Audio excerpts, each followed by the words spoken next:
Writer Paulo Coelho introduced the Camino to me through his book The Pilgrimage. Just in case you feel the call to walk this life-changing journey, I hope that this video gives you a good introduction to the meaningful and unforgettable Camino experience. This pilgrimage is as old as 9th century.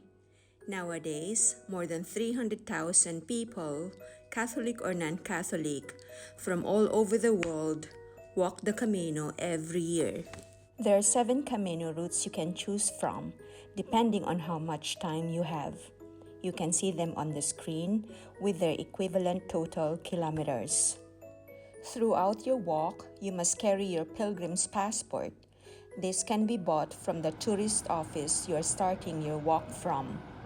You must at least obtain 2 different stamps a day from the coffee shops, restaurants, souvenir stores, or churches you would pass by.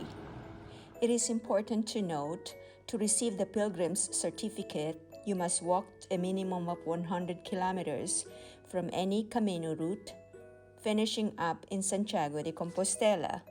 My friend and I did the last stretch of the French Way last year in May.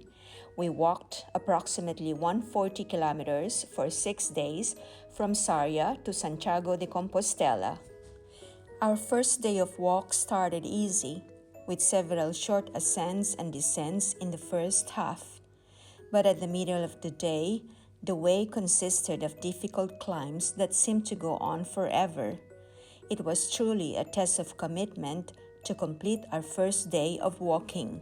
We passed by nice and peaceful countryside sceneries along lush forest, farmers' field, green rolling hills full of sheep, tilled field, and villages. I must admit, our first day of walk was challenging, despite that I've done multi-day walking and hiking before I went there. The route was busy and crowded. So if you're planning to do the Camino on May to September months, the peak season, I suggest you book your hotel accommodation in advance.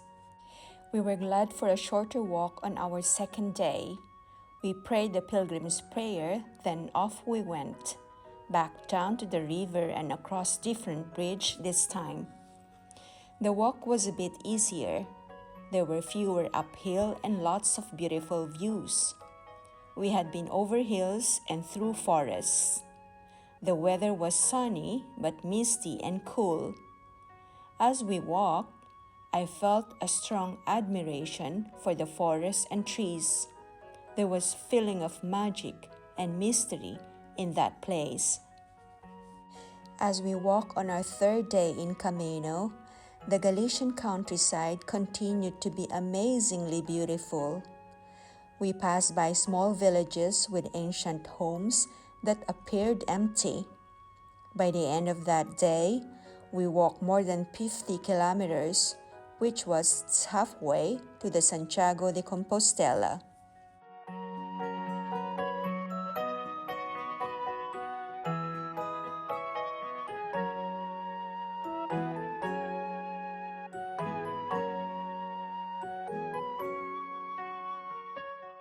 Our 4th day of walk in Camino was extremely difficult. There were many long ascents and descents. At the last hour of our trek, my feet were so tired and sore. I could barely walk and I was in pain. I was tempted to just give up and take a taxi to the hotel. However, the older pilgrims who passed us by gave me an inspiration to go on and finish my journey on that day. Thank God for that.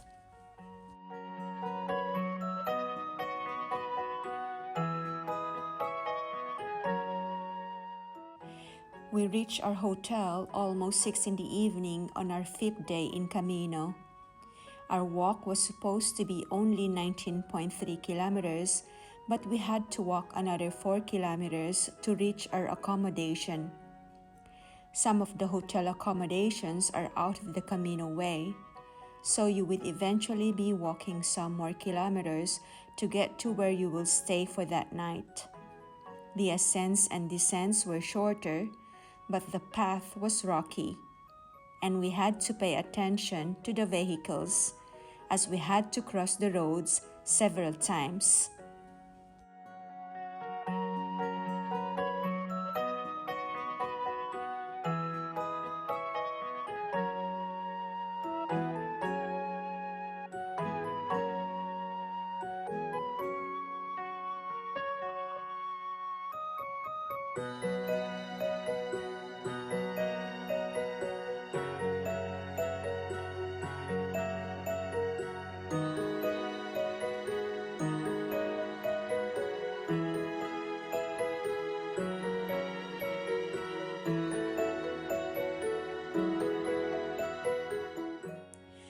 This was our last day of journey in Camino. Blessings beyond belief. The walk was hard, both physical and mental, but overall, it was one of the most profound and enriching experiences of my life. I was grateful. The universe conspired to make my dream of walking the Camino come true.